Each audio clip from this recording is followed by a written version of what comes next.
तो मैं नीरज कुमार विश्वास, the teacher of mathematics in new science coaching centre.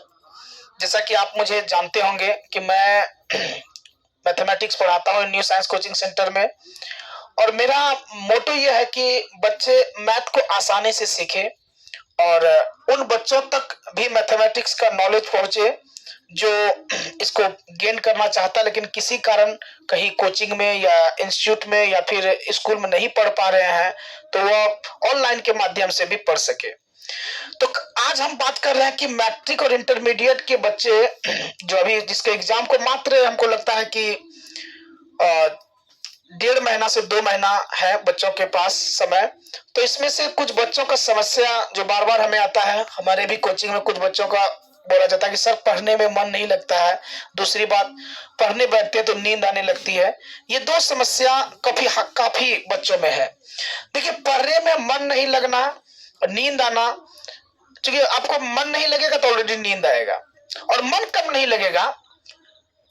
मैंने बताया कि जब आपका लक्ष्य फिक्स नहीं होता है, जब आप लक्ष्य नहीं बनाएंगे, जब आप लक्ष्य सेट नहीं करेंगे, जब तक आपके पास लक्ष्य नहीं है तब तक उस काम को आप बिना अटेंशन के करते हैं, बिना सावधानी के करते हैं, जिसमें आपको मन नहीं लगता है।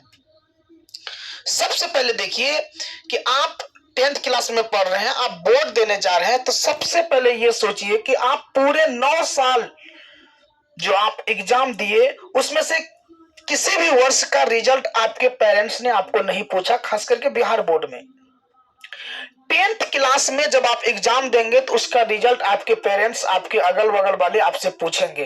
तो सोचिए आपने 9 साल क्या किया, आपके पेरेंट्स का आप पर मतलब विश्वास ही रहा कि चलो अच्छा पढ़ा, लेकिन 10th में अगर आप अच्छा रिजल्ट नहीं करेंगे तो वही, अगर 9 साल आपने बहुत अच्छा भी पढ़ा, 10th में अगर आपका रिजल्ट खराब हो गया तो इसका मतलब है कि आपने अच्छा नहीं पढ़ा।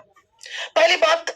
दूसरी बात है कि अब बताइए कि 9 साल तक आपके पेरेंट्स बिना आपसे कुछ मांगे, बिना कुछ से आपसे अपेक्षा की आपके पीछे खर्च किया, जो भी आपने मांगा उसको किया। और हमको लगता है कि 10 साल में मात्र वो एक साल है या एक दिन आता है जब आपके रिजल्ट निकलता है और आपके पेरेंट्स आपके रिजल्ट पर खुश होते हैं। सोचिए, हर माँ बाप, खास करके हम जो बिहार बोर्ड वाले बच्चे हैं, गांव देहात में रह के पढ़ाई करते हैं, कितनी गरीबी से माँ बाप हमें पढ़ाता है। हमने तो यहाँ तक देखा अपने कोचिंग में कुछ बच्चों के लिए कि माँ बाप अपने लिए जो पैसा रखता है कि हम साड़ी लेंगे, चप्पल लेंगे, उन पैसा तक को वो बच्चों को दे देता है कॉपी लेने के लिए, ट्यूशन फीस के लिए। वो अपनी गरीबी, ठंड में बिना चप्पल के वो चलता है, लेकिन आपको वो पैसा दे देता है। क्यों? ताकि मेरा बच्चा पढ़ेगा, अच्छा रिजल्ट करेगा, कल को वो कुछ बनेगा। उसको इस बात का ये नहीं है, शौक नहीं है, मलाल नहीं है कि आप पढ़ के इंजीनियर बनेंगे तो उन्हें कमा कर देंगे, वो एसी वाला कमरा में रहेगा या कुछ करेगा। उसको मन में यही शौक है कि मेरा बेटा पढ़ करके कुछ बने, कुछ करे। उसके चलते हुए इतनी गरीबी, इतनी तंगी हालत को झेल करके आपको पढ़ा रहा है। तो आपका लक्ष्य क्या होना चाहिए कि हम जो माँ बाप 10 साल मेरे पीछे मेहनत कर रहा है, हम एक दिन जब हमारा मैट्रिक का रिजल्ट निकले तो कम से कम हम उनको एक दिन खुश होने का अधिकार जरूर दे सकते हैं। तो इन चीजों को जब आप समझेंगे कि आपके पीछे आपके माँ बाप का कितनी बड़ी सेक्रीफाई है, आपको एट एनी हाउ रिजल्ट करना चाहिए। अगर आप रिजल्ट नहीं करेंगे तो उनको कितनी तकलीफ पहुंचेगी।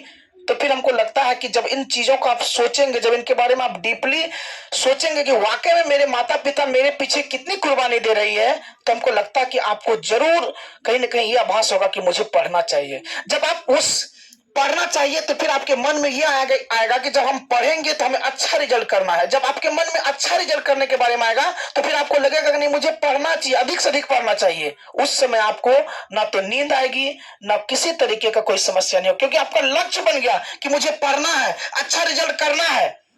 जैसे आप लक्ष्य बना लेंगे मुझे पढ़ना है, अच्छा रिजल्ट करना है, ना तो आपको नींद आएगी, ना किसी तरीके की समस्या आएगा।